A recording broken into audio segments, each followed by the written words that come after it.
JBN, we keep you informed. I am Michelle Jones, and in the news, 3 arrested in Portmore car theft. Police officers on Friday arrested 3 men in connection with the theft of a motor vehicle in Portmore, St. Catherine. According to the police, the Toyota Wish motor car was stolen between the hours of 6:30 p.m. on Thursday, January 14, and 2 a.m. on Friday, January 15. Speedy investigations led the team to Mandela Terrace in Kingston 11. The motor vehicle was recovered and 3 men taken into custody pending further investigations. The police also reported that supplementary investigations led to another property on Mandela Terrace where one Smith & Wesson revolver containing 1.38 cartridge was found wrapped in a marina beneath a sheet of zinc, and one Taurus Millennium .40 pistol with a magazine containing 2 9mm cartridges found beneath a piece of board. Arrests are yet to be made in connection with the seizure of firearms and ammunition. However, the police continue their investigations. I commend the officers for their diligence in carrying out this investigation, even as they follow other leads. This shows how important it is to investigate all matters, as in this case, one matter of car theft led to the seizure of 2 firearms. The police are determined to investigate all reports made with due care, said Assistant Commissioner of Police, ACP Warren Clark of Specialized Operations Branch. St. Catherine man charged with illegal possession of gun and ammo. 23-year-old Jason Green has been charged with illegal possession of firearm and illegal possession of ammunition following an incident on St. John's Road, Spanish Town, St. Catherine, on Friday, January 8. Lawmen said that about 6 a.m., officers were conducting operations in the area and Green's house was searched. A .45 Ruger pistol with a magazine containing 8.45 cartridges and 4 9mm cartridges were found hidden in a bag at the rear of the premises. A thorough investigation was launched and Green arrested and charged. His court date is being finalized. St. Mary police report disturbing trend of child sexual offenses. The St. Mary police are reporting a disturbing trend of child sex offenses in the parish. It's why the commanding officer, Superintendent Morgan-Simpson, is pleading for more victims and their families to report these crimes to the police. It is a rather frightening and worrying trend, said Morgan-Simpson. However, she did not provide supporting statistics. According to the superintendent, the offenses include having sex with a person under the age of 16 years, sexual touching, and buggery. It is a serious scourge that is affecting the parish, she said, adding that most of the victims are between 12 and 16 years old, and the perpetrators include relatives. In the meantime, last year there were 29 cases of rape in St. Mary. Morgan-Simpson said there was an arrest in 26 of them. She has vowed to continue raising awareness about sexual crimes, especially those involving children being abused by their stepfathers while their mothers remain silent. Some of these cases are not reported until a long time after, and it is only sometime when these children can't take it any longer, they have had enough, cup over full, that is when they decide to speak, she said. The St. Mary commander further said there have been cases where child victims have developed suicidal tendencies. USF to establish Wi-Fi hotspot in Black River. The Universal Service Fund USF has started to identify potential sites to install free, secured Wi-Fi access to the public in Black River, St. Elizabeth. Following the monthly meeting of the St. Elizabeth Municipal Corporation in Black River on Thursday, USF's Director of Projects, Quan Wilson, and a team went on a tour of the town center where the public Wi-Fi is to be implemented. He told JIS News that in addition to setting up the public Wi-Fi, the entity will also be running some fiber optic cable to connect several government institutions such as the police station, hospital, and the municipal corporation.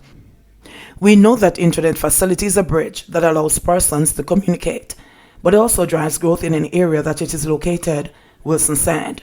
We know that the parish of St. Elizabeth and the town of Black River is not developed in terms of the access that it should have. Therefore, the USF is doing its mandate in terms of bridging that gap by implementing both broadband access and free Wi-Fi, he added.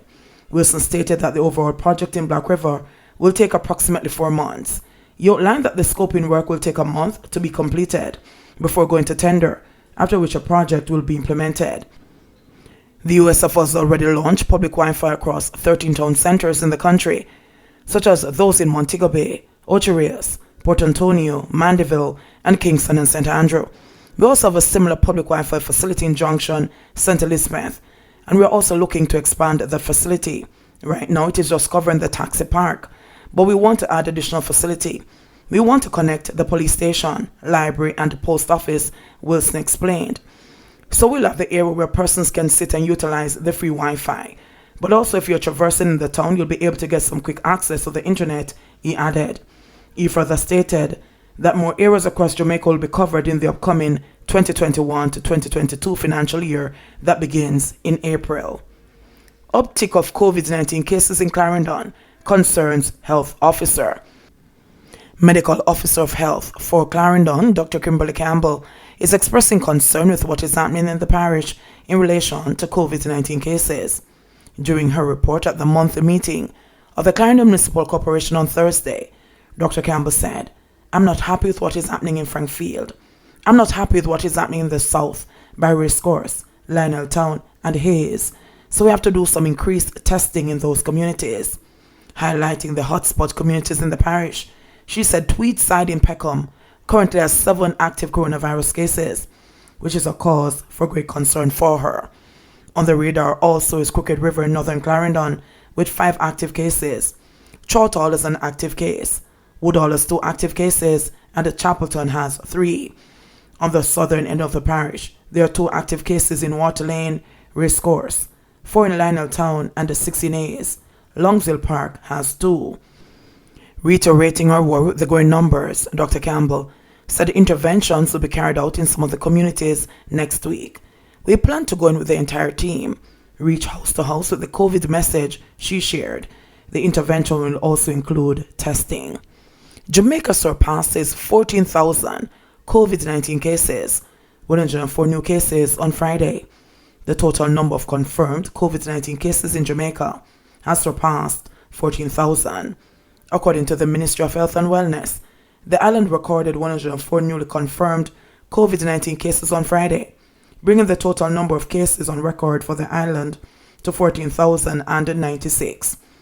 There were no deaths linked to the respiratory illness on Friday, resulting in the number of persons dying from the coronavirus remaining at 323.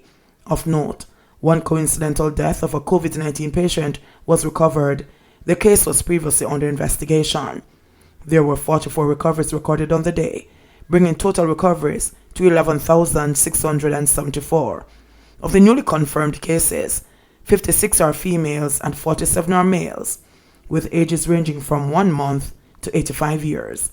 The gender of one of the new cases is awaiting confirmation.